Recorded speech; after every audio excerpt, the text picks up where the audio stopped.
International Business School was established in the year 2004.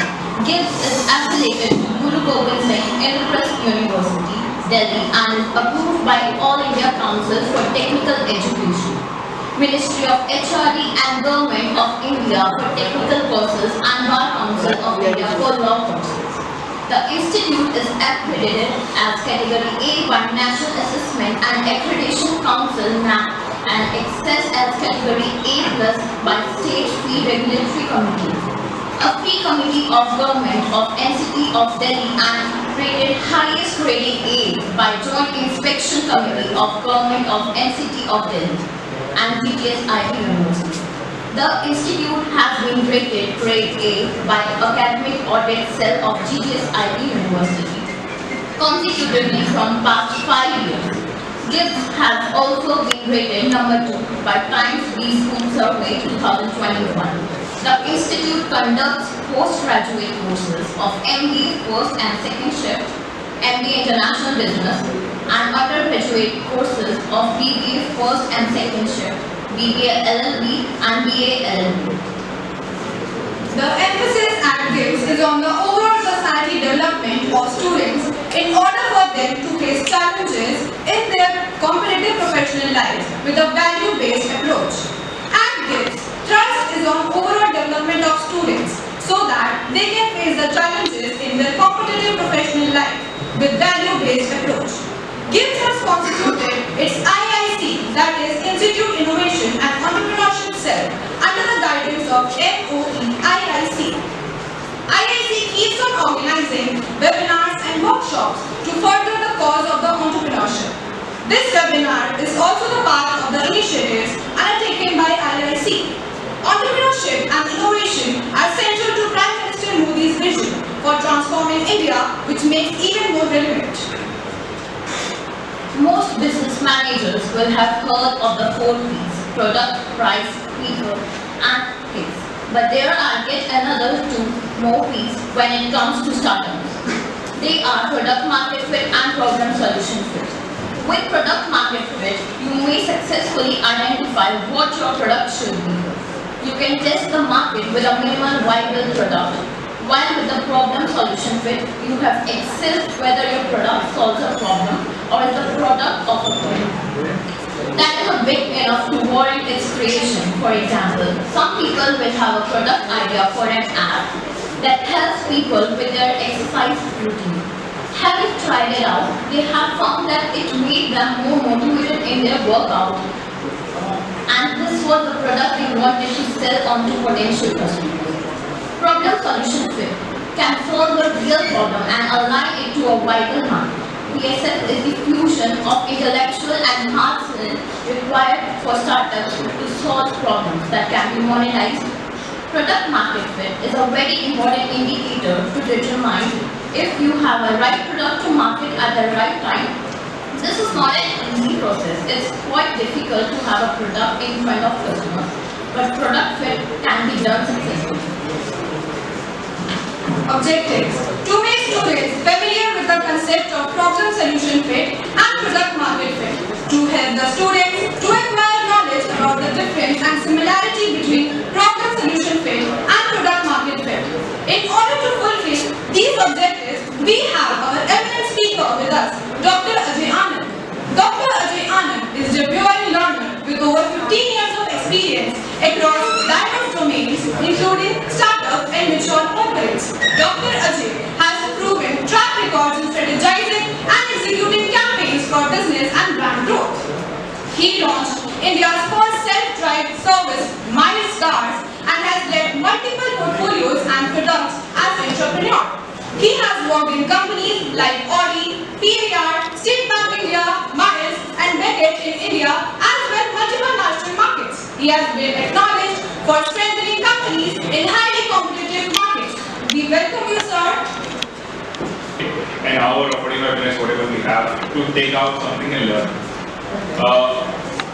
We'll try and make it a mix of interactive / theory / practical for everyone to take something and learn. What I've tried to craft this presentation and my overall flow is basically to have you understand the baseline of things, where you can build up things in the job market or in the entrepreneur world or the intrapreneur world in some cases. We'll try to make it as interactive as possible, so bear with me.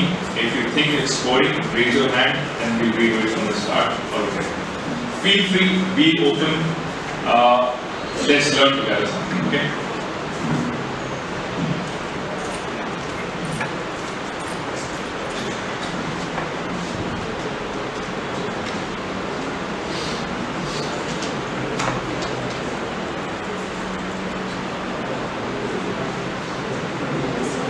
No worries.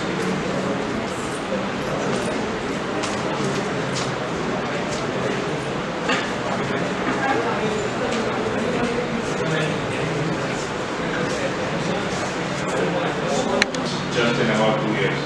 So that is my real passion, that's where I really land.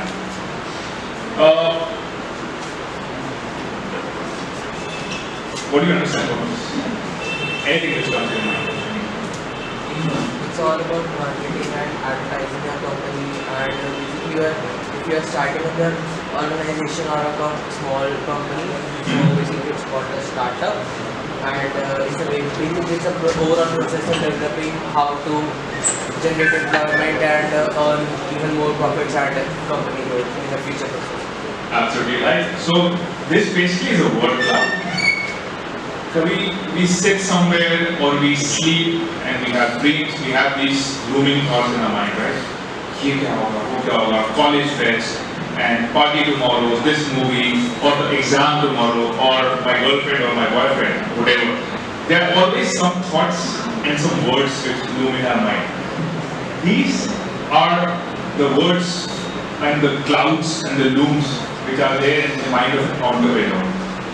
ये चलता है उसके दिमाग में. This is what he or she thinks always. Business, technology, creative, management, marketing, teamwork, people, HR, so many things. It's like one person doing everything. So this is what gets into the mind of an entrepreneur. And I want to start with this. I want to take you to this zone. Understand, think that people are thinking these things 24 hours in the day, every second, every minute. So that's something which goes on in the mind of an entrepreneur. While I want to start things with more from a positive note, but there are some statistics which are really sad, and we need to be practical about it. We need to accept those with both hands because we don't have an option. That's what happens. It takes 58 new products to have one successful product. That's an average for startup right now. 58 for one. Just imagine. Then 66% of the companies change their plans drastically. Means 66% of the companies who think they have the right product, they have the right market, they come back to the drawing board and start over again because it didn't work out or there were some issues around it. 66%. These statistics are important to have an understanding where the real startup growth lies. 9 out of 10 startups fail. 90% of the startups fail. That's solely a practical one. And when they fail after launching into the market. Not because they thought it would fail or be successful, only when they launch. So 90% of them fail when they start. Okay, so I heard about 4 P's and 7 P's. Any idea what 7 P's, 4 P's so we know in marketing? 7 P's, any try?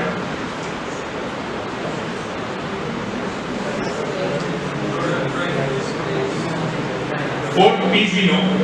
Product, price, pack, promotion. What are the other 3 P's for marketing? Go ahead. People, process, deliverables. And what are the 2 more P's which I heard in this morning, which is product solution fit or problem solution fit and product market fit.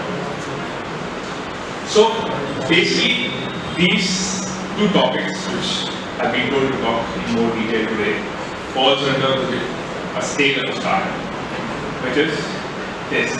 So we start with the problem / product solution fit or a product market fit and then try to scale up. So the first 2 which we'll talk in more detail are the baselines of any startup, which we'll talk in more detail this morning. So what is the problem solution fit? Anyone? Basically, this term means that the product that cloud, एक दिन मैं ऐसा करूँगा or something like this will happen, it will change the world or whatever.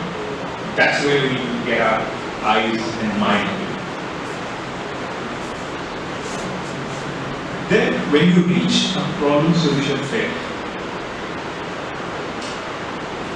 the stage that you reach it is where you create an MVP. I'll come back to MVP. Then you already have founded your early adopters. Early adopters, anyone? Who are early adopters?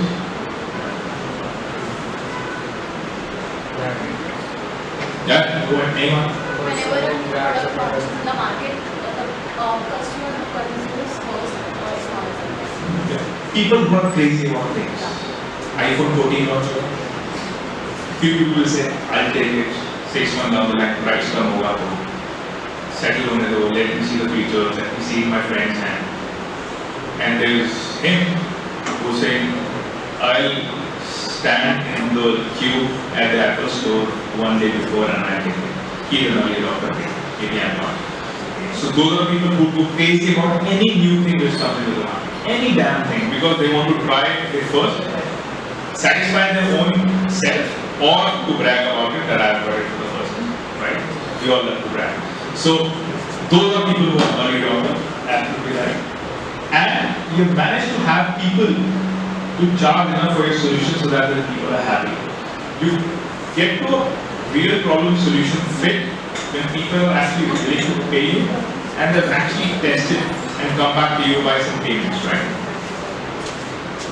Okay, any guesses about MVP? What's an MVP? most valuable product. Most valuable product. No. What's that? No. Any other guess? It's a very common term used these days in the startup scenario, and you must know that. Market. Yes?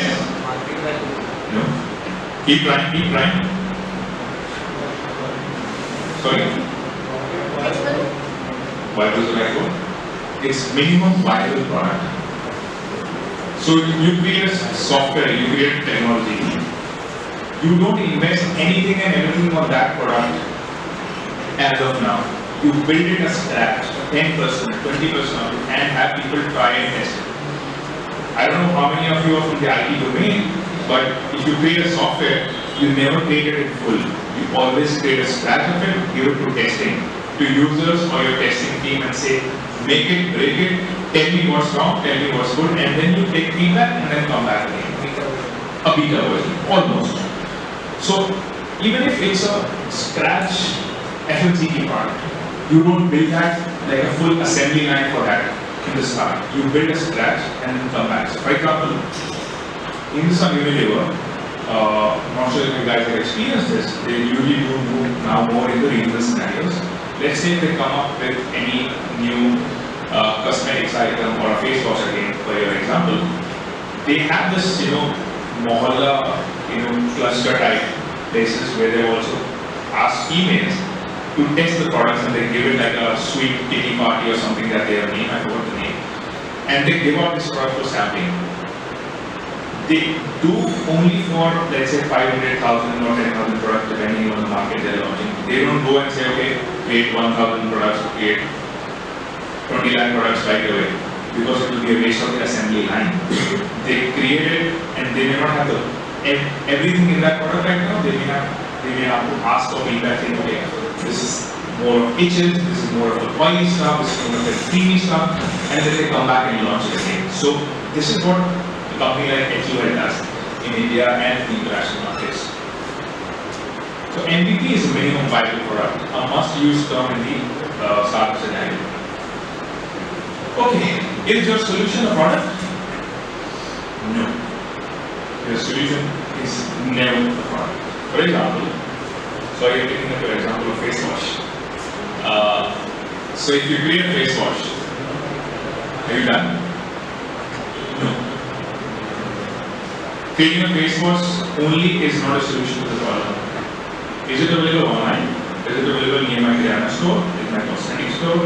Is there a return policy? Is there a customer service team? Is there a complaint scenario? Is there any sales and marketing of it? Everything around that is a product, is a problem solution. Only that product is not a solution to everything. So when we look at this, like I said in the start, people willing to pay for a price, people willing to pay for the entire experience.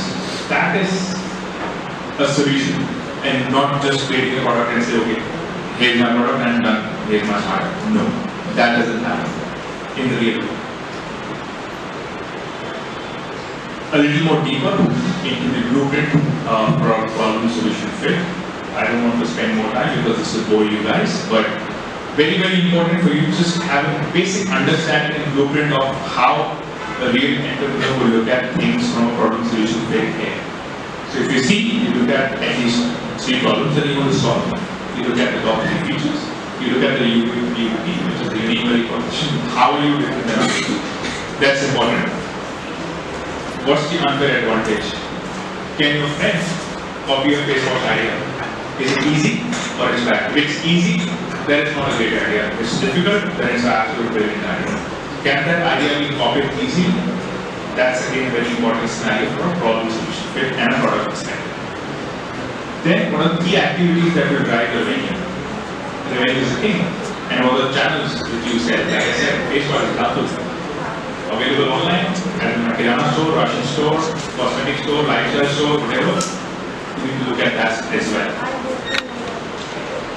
Customer acquisition cost. What is it that people are willing to pay? And what is that I'm getting? So if my product is 100 rupees, my production cost is 20 rupees, my customer acquisition cost is 80 rupees. 20 plus 80, 100 rupees, I'm not making any profits. I'm not making any margins. So you look at one, the product cost as well as the product customer acquisition cost. So that you have the total which is lesser cost than your profit. A very interesting element. If you see this, product development gets in the way of learning. You start with the requirements. I hope you can hear me, okay? You start with the requirements. You look at the development. You do it, like I said, the MVP, and you release. But all across the journey, you get some learnings. But the most learning when you get is when you actually release the product or launch it in the market. That's where the real learning is. But we all think that we know it. हमें पता है, हमने check कर लिया, and it will work wonders. It will be an absolute perfect, great product in the market, but it doesn't happen. You only get to know when you release it. That's the real learning. And all entrepreneurs shy away to do that. We all think that let's take all the feedback right now and let's not wait for the last feedback. Yes. Involve customers throughout the product development journey. I give the example of Hindustan Unilever, right? Okay, let's take another example. Enough of cosmetics and face wash. Have you been into any hyper store where you have any people serving you samples? So try this new French fries, try this new chicken which will launch, right? That's how they involve people in the MVP. That's how they involve people in the whole product development process. So Licious, as we all know, any meat lovers here, we all know, they launched, but they had people standing in these hyper stores all throughout, at least for 6 months, taking feedback. Is it too chewy? Is it too hard? Is it too soft? Does it melt in the mouth? Does it give that freshness? Is it too spicy? Too salty? And then went back to the production line and then made amendments. So that's one example where you involve people from scratch and you get feedback all over, rather than saying in reverse, yeah, I will launch it and I'll look because I know it's working fine. मुझे पता है product बहुत सही है. That's my gut feeling.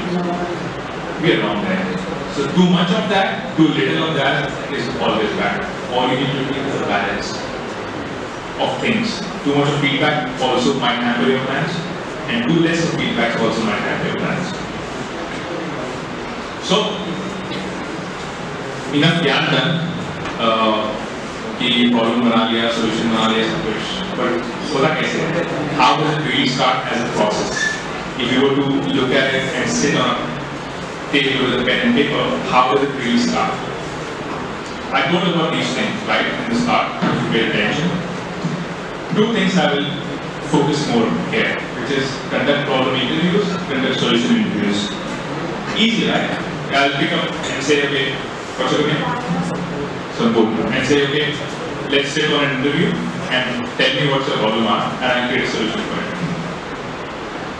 It might go in a positive way, or it might go in a negative way because we don't know, because there's no structure. So I'll give you one example of a structure that we need to put in place for things. For example, you're doing a problem interview, right? So easy, right? Next is a minimum, which is or I'll talk to that person face to face, or WhatsApp meeting, or Google meeting, or Teams meeting, and ask questions. Will that work? Will that not work? Is there a rule book for this? Yes, there is.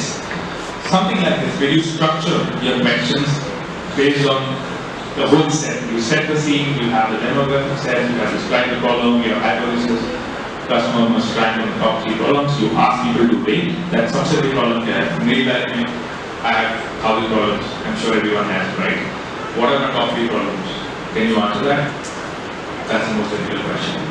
So ask people on that, because the more weight I push it. So Bhavesh Agarwal, who is the CEO of Ola, I know him well, was just traveling from Jabalpur to a district, and he had struggled with the cab driver, and he thought, I need to work on this.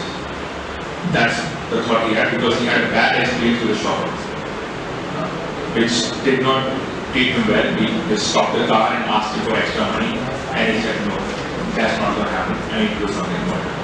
That's it. That's an idea which popped up, and all we know, whatever is right now. Okay, another scenario. Is Ola a successful company? How can you say that? So that's a point not. Sorry? मतलब एक point तक है पूरी successful है क्योंकि जैसे मैं आगे इंट्राइव पर आ गए उसमें इंट्राइव हमको ऑप्शन देते हैं कि हम प्राइस बता मतलब कस्टमर सेट करते हैं लेकिन जैसे आप कुछ चीज़ सेट कर सकते हैं किसी जगह पे जैसे 300 रुपये आप उसको सेट कर सकते हैं कि 250 उसके बाद जो ड्राइवर है वो आपको देख देगी और आपको 260 मिले लेंगे या 240 मिले लेंगे उसका हम पे डिपेंड कर सकते हैं कि हम एक्सेप्ट करें या नहीं और उसमें पूरा ऊपर में हमको एक दिखा देंगे कि 300 मिनिमम है या 350 उसका सेट कर सकते हैं. Okay, so Ola right now, unfortunately, guys, looks at it, but it's not a successful company. It's a loss of money. It's a loss-making company. Every trip that we take on Ola, they incur 180 rupees as operating expenses. When I say operating expenses, it's just about running the operations of a shopper scenario. Have you seen them recently move into the electric scooter and car range? Yes. That's the real reason. So their problem solution fit, and I'm going to take this up idea really badly here, was good up to a certain time, but it did not scale up because the operating expenses are high, and that's why they are venturing now into the electric scenario. So the problem solution fit was valid up to a certain time. Now they think that this is the area where we are making lots, we need to get into something better. Of course, every person in the world is moving to electric, and that's the future and whatever. But that's how they're changing the course of the company, shaping the problem solution fit of what they thought before and what they're doing now. So I brought this example only to tell you that what you think right now may not be valid tomorrow. That's also one thing which you need to keep in mind. A lot of companies in the COVID times failed badly, right? But a lot of companies also grew. Zomato, Swiggy did better than what they were doing before because everyone started ordering. They don't want to go to a restaurant, but they would still eat outside. But what happened now is we are habitual of that. They have made us